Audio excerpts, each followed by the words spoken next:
Olá, chego até você nessa noite que podemos cultuar ao Senhor na beleza da santidade dEle, com a exposição de um texto bíblico conhecido de nossa igreja. A Bíblia diz, no segundo livro de Reis, no capítulo de número 2, a partir do verso 19, os homens da cidade disseram a Eliseu: eis que é bem situada esta cidade, como vê o meu senhor. Porém, as águas são más, porém, a terra é estéril. Eliseu, diante de um relatório tão curioso, nos diz a Bíblia que ele pede a estes homens: tragam a mim um prato novo, coloque neste prato um pouco de sal. E eles ali lhe o trouxeram. Então, a Escritura nos diz que ele saiu ao manancial das águas e deitou sal naquele manancial e disse: assim diz o Senhor, tornei saudáveis estas águas, já não procederá daí morte, nem esterilidade. E aquelas águas, o texto sagrado nos diz que elas ficaram saudáveis até o dia de hoje, segundo a palavra que Eliseu lhe tinha dito. Nesta oportunidade que temos neste domingo à noite de ouvir a Escritura Sagrada, iniciando uma semana, eu acredito que todos nós temos sido profundamente visitados com esperança. Assim como recebemos no estudo bíblico que se passou na quarta-feira pela instrumentalidade do reverendo Walter. Cristo, Ele é a nossa esperança. E no meio de tanto desespero e de tanto pânico, o texto que eu trago para expor ao teu coração e ao meu é um texto singelo e simples que retrata um momento na vida do profeta Eliseu. Eliseu, que foi companheiro de Elias. A Bíblia diz que Eliseu se encontrava na localidade de Jericó. E Jericó, nós temos um relatório bíblico que era uma cidade bem situada, que na versão de Eugênio Peterson nos diz que Jericó era uma cidade que não somente era bem situada, mas era bem localizada. Mas havia um porém nesta cidade: as águas eram más, as águas eram estéreis. O que saía da fonte, do manancial da cidade de Jericó, não trazia vida, não trazia abundância para as colheitas, não trazia a vitalidade que tanto necessitava o campo. E quando eu leio isso, eu trago ao meu coração algumas verdades espirituais. A primeira delas é que nas palavras de Eliseu, dois elementos redundam em cura. E nós estamos precisando, como igreja, volta e meia diante de tantos desafios, de cura para as nossas almas, de cura para as nossas mentes, de cura para a nossa forma de pensar. Quando somos desafiados, por exemplo, diante de uma pandemia, nós somos encorajados pela Bíblia a confiança, a segurança e, por que não, a perseverança. Mas volta e meia, meu coração e o seu, ele é visitado por pânicos, pelos medos. E não há nada errado com isso. Nós somos gente, nós somos humanos. Mas humanos ainda caídos, ainda numa natureza adâmica e que precisam todos os dias da graça de Deus em Cristo Jesus, nos impulsionando à reflexão bíblica e ao nosso culto. Seja o culto doméstico, seja o nosso culto público e seja também os meios de graça, como a própria palavra de Deus assim é. E quando leio, eu vejo que quando estrategicamente Eliseu, ele pega um prato novo e coloca sal neste prato novo, e ele vai na fonte do problema. Ele não vai no curso do problema, ele vai no manancial, aonde nasce o problema, nos dando uma lição. A primeira delas é olhar para Cristo nos chamando coletivamente, como igreja, de sal da terra. Não há possibilidade de você ser sal solitário. Você só pode ser o sal bíblico se você estiver com outros irmãos, se você estiver unido a outros irmãos. E mesmo que na virtualidade nós podemos hoje cultuar ao Senhor, orar uns com os outros, nós sabemos da importância neste tempo de nós trazermos ao coração e à mente este senso missiológico que Cristo nos deu. Vocês são o sal da terra. De maneira que Eliseu, quando pega aquele sal e dá passos em direção ao manancial, ele está nos ensinando a ir na fonte do problema.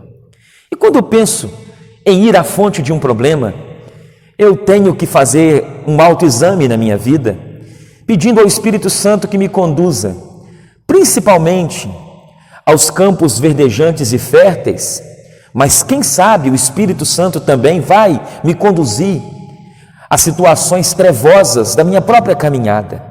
Porque é muito fácil eu colocar o problema da localidade na vida do outro, no terreno do outro, na água que vem do sítio do outro.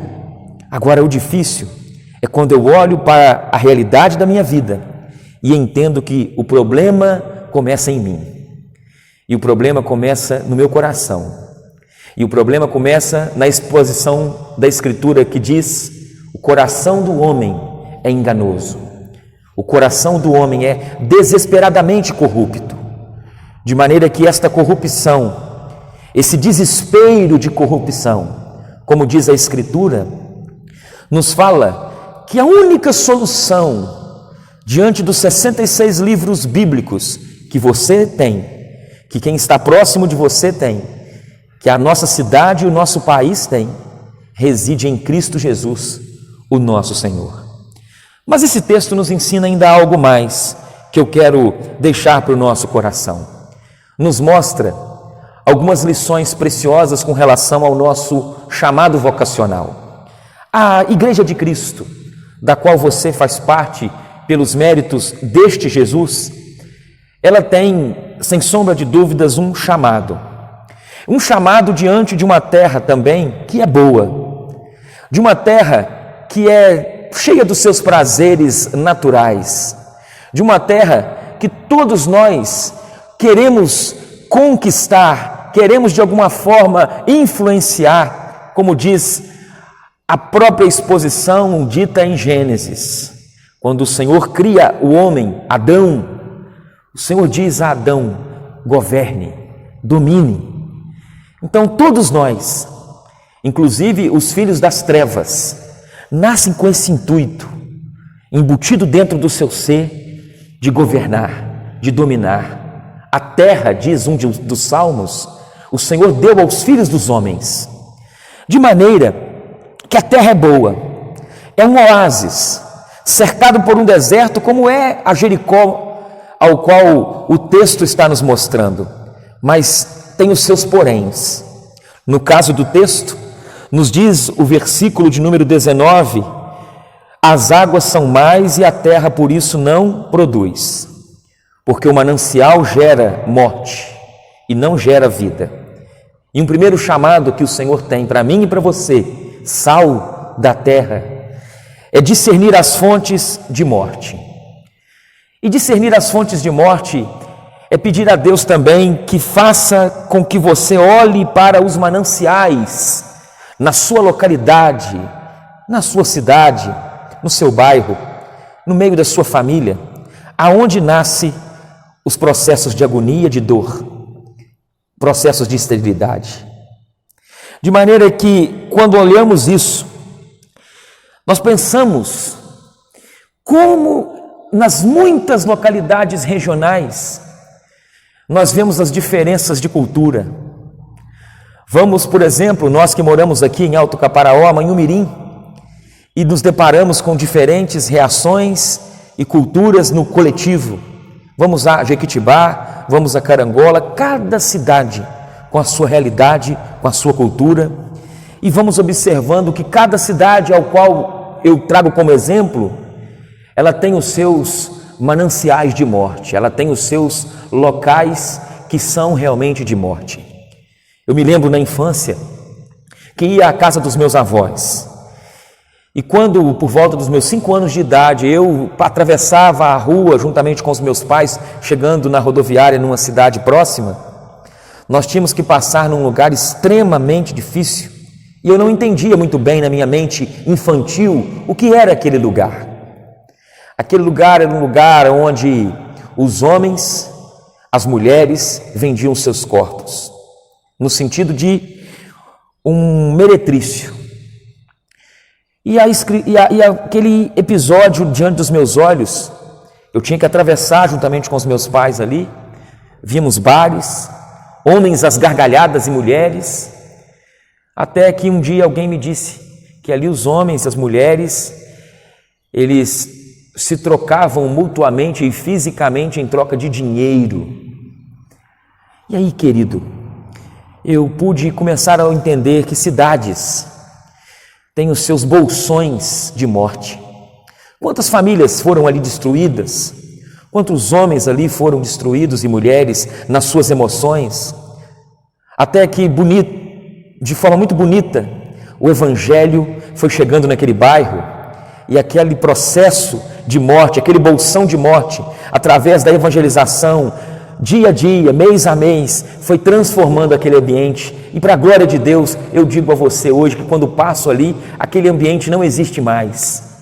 Ali há vários pontos comerciais. Mas eu penso, dando este exemplo, nos bolsões de morte que você tem também na sua mente, nos mananciais de morte que você tem na sua mente, na sua história de vida, e que você sabe que precisa do agir da graça de Deus, de colocar o sal para temperar este ambiente, e este lugar e esses corações. E eu entendo que o que Deus deseja que façamos é de alguma forma colocar a cara na estrada. E colocar a cara na estrada é olhar para Jesus, dizendo para você e para mim: não seja sal de saleiro.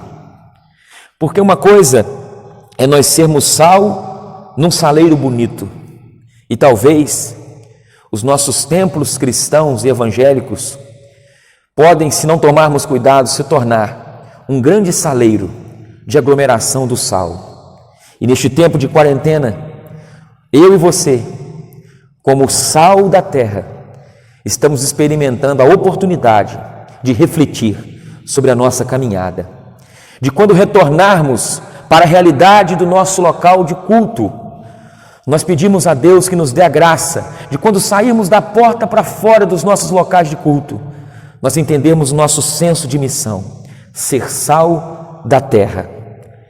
De maneira que dentro deste ambiente, nós fechamos os nossos olhos, levantamos as nossas mãos ao alto e adoramos o Senhor na beleza da sua santidade.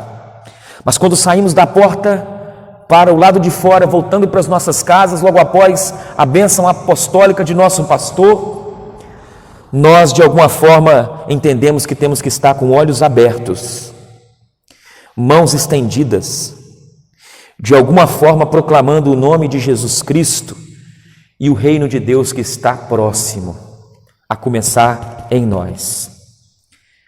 A última verdade que eu trago ao meu coração e ao teu é que precisamos, como diz o texto, crer em Cristo no potencial das pessoas. Crer que é curável. Os homens viam potencial na cidade. Diz a Bíblia Sagrada que os homens disseram a Eliseu. Na versão bíblica de Eugene Peterson diz que os líderes da cidade disseram a Eliseu: mestre, você mesmo pode ver como a nossa cidade está bem localizada, mas a água é poluída. Me leva a pensar que estes homens não eram incrédulos. Estes homens, eles possuíam e eram possuídos por uma fé, e uma fé sobrenatural, de que algo poderia ser realizado ali a nível de um despertamento. E estes homens, vendo o potencial na cidade, eles foram despertados do comodismo, e o que cercava eles começou a perturbar o coração dos mesmos.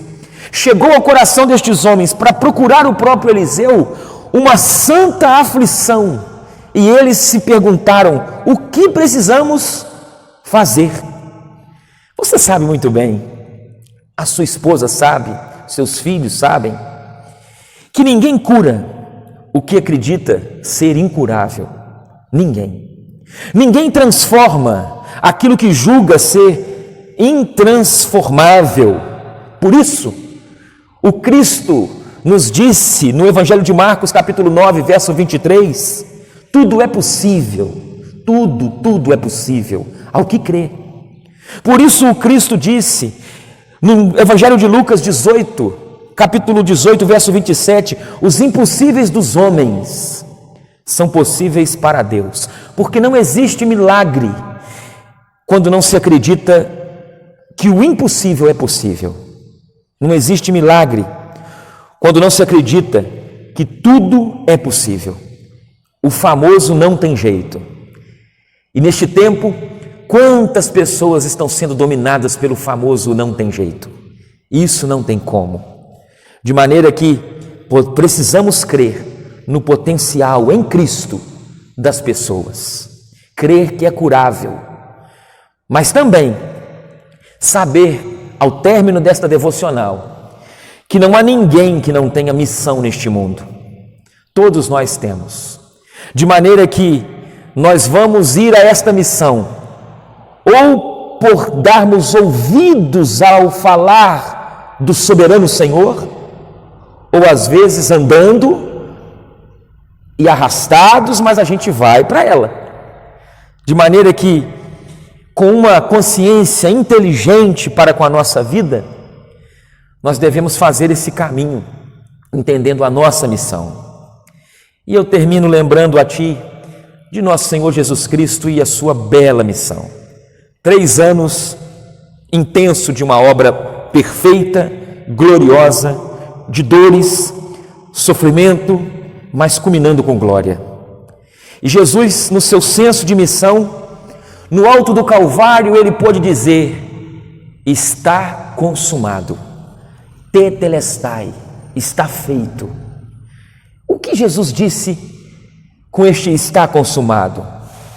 Jesus estava dizendo que o meu senso missionário, para aquilo ao qual eu fui designado pelo Pai, está feito, está realizado. Eu cumpri o objetivo, o propósito pelo qual eu fui enviado. De maneira que quando Eliseu pega aquele prato novo e coloca sal naquele prato, e ele vai ao manancial das águas e deita o sal nesse manancial, Eliseu estava pensando: eu não vou ficar jogando sal na beira do rio, eu não vou ficar jogando sal na fazenda do meu irmão, aonde passa o rio, não, eu vou jogar sal na fonte. Mas para jogar sal na fonte, às vezes eu tenho que perguntar: aonde nasce este rio? Aonde nasce este problema? Aonde nasce o desajuste? E isso dói às vezes fazer perguntas a nós mesmos. E eu pergunto a você neste domingo, que já podemos cantar louvores, adorar a Deus, neste dia que o Senhor fez, aonde tem nascido o seu desajuste espiritual, emocional? Onde tem nascido o desajuste no seu coração? E diante disso, o que fazer? Olhe para Jesus Cristo na cruz. A cruz foi colocada em cima de um monte Calvário, em cima da caveira, em cima de um monte que tem a figura de uma caveira, foi colocada a cruz. Até nisso Jesus está nos ensinando. Ele está nos ensinando que a cruz não está sendo colocada num monte de ouro, num monte de pedras preciosas, mas Ele está nos ensinando que eu estou cumprindo o meu chamado, eu estou morrendo num monte, numa montanha que tem a cara de uma caveira, que tem a cara da morte, porque a função da cruz é matar a morte, é matar aquilo que não dá vida, é matar aquilo que não traz a abundância, que não traz a prosperidade no curso por onde se passa, de maneira que Cristo estava ali na cruz do Calvário matando a morte e dizendo: eu sou a ressurreição e a vida. E assim, guarde no seu coração para essa semana que nós iniciamos, que por meio de Cristo você pode ser ajudado a discernir as fontes de morte ao redor do seu coração. Que por meio de Cristo nós temos a graça de acreditar no potencial das pessoas ao nosso redor, crendo no impossível aos homens. E por meio de Cristo, você é incluído numa missão de valores eternos. Que esta palavra possa se multiplicar no meu coração e no teu e abençoar a muitos, assim como a devocional que também já ouvimos ou ouviremos e cada canção que podemos hoje cantar neste culto para a glória de Deus. Vamos orar? Pai de amor, obrigado pela cruz. Em nome de Jesus Cristo, nós te rendemos louvores por tudo que tu és. Obrigado pela vida da igreja. Obrigado pela boa missão que o Senhor concedeu a nós como família da fé. Colocamos esse tempo diante do Senhor. Obrigado porque podemos usar essa mídia para cultuar a Ti na beleza da Tua santidade, não juntos fisicamente, mas juntos virtualmente.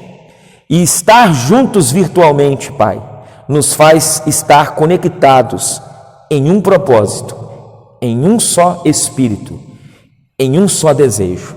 Rogamos Tua bênção para toda essa semana, para cada um de nós, Teus filhos, para a nossa cidade, para a nossa nação. Em nome do Pai, do Filho e do Espírito Santo. Amém e amém.